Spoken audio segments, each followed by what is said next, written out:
Assalamualaikum warahmatullahi wabarakatuh. Nama saya Puteri Kanisa Nabila binti Roslan. Nombor metrik saya 052261. Hari ini saya nak menceritakan tentang tokoh sejarawan Islam saya. Tokoh sejarawan Islam saya ialah Al-Baladuri. Nama penuh beliau ialah Ahmad Ibnu Yahya Ibnu Jabir Al-Baladuri. Beliau dilahirkan pada tahun 820 Masihi di Baghdad. Datuknya Jabir adalah setiausaha kepada Al-Qasir, iaitu Menteri Kewangan Mesir di bawah Khalifah Ar-Rashidin.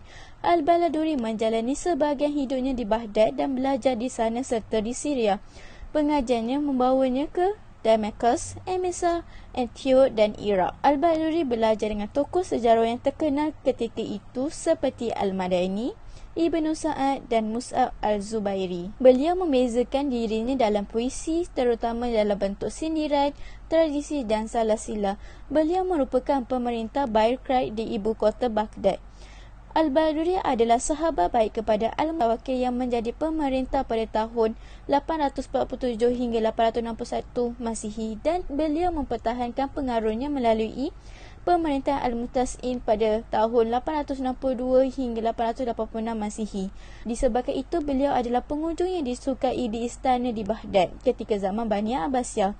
Namun, Al-Baladuri hilang kedudukannya ketika pemerintahan Al-Mu'tamid. Beliau meninggal disebabkan overdose dalam mengambil ubat Baladur. Nama spesifiknya adalah Semicrappus anacardium atau lebih dikenali dengan Markinat.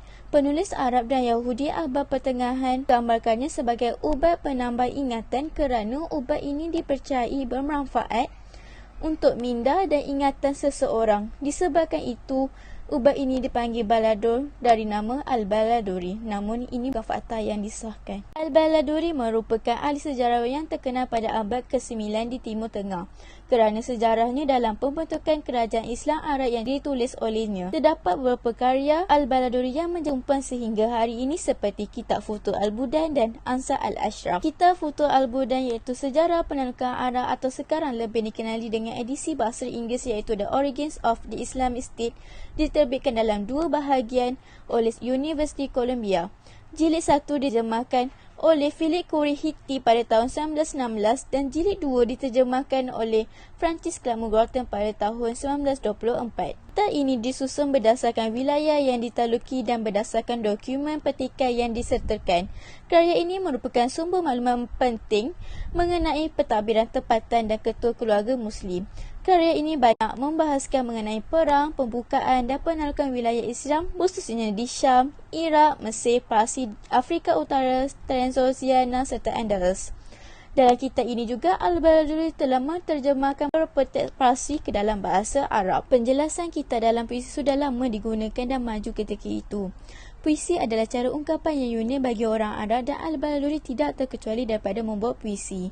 Al-Baladuri telah banyak menulis puisi di dalam kitabnya iaitu Kitab Futuh Al-Budan kerana kitab ini mengenai penaklukan terutamanya dengan pertempuran yang diperjuangkan oleh umat Islam untuk menakluki banyak wilayah. Kisah-kisah pertempuran dengan ayat-ayat ini merupakan tradisi penting di masyarakat Arab. Antara contohnya ialah Al-Baladuri menggunakan ayat-ayat dalam puisi untuk memberikan nasihat kepada Harithah Ibnu Badr setelah dia dijadikan sebagai Gubernur Surak dan digagal menghalang pemberontakan ketika itu. Puisi tersebut berbunyi begini: katakan kepada Ibnu Badr, engkau yang memerintah sebuah kerajaan, jadilah di dalamnya seperti tikus, berhati-hati dan mengintai. Sebab semua lelaki adalah pendusta, mengatakan apa yang memenuhi keinginan mereka atau benar, mengucapkan sangkaan atau sangkaan sia-sia, dan jika diminta bukti mereka tercengang. Tetapi jangan lemah lembut kerana itu adalah kebiasaan terburuk. Kerana bahagianmu telah dicuri surak dari Iran kaya 2 kali ganda. Ketika ayat itu sampai di Harithah, dia berkata, semoga Tuhan manusia memberikan pahala terbaik untukmu kerana engkau memberi nasihat dan nasihat yang sangat berguna.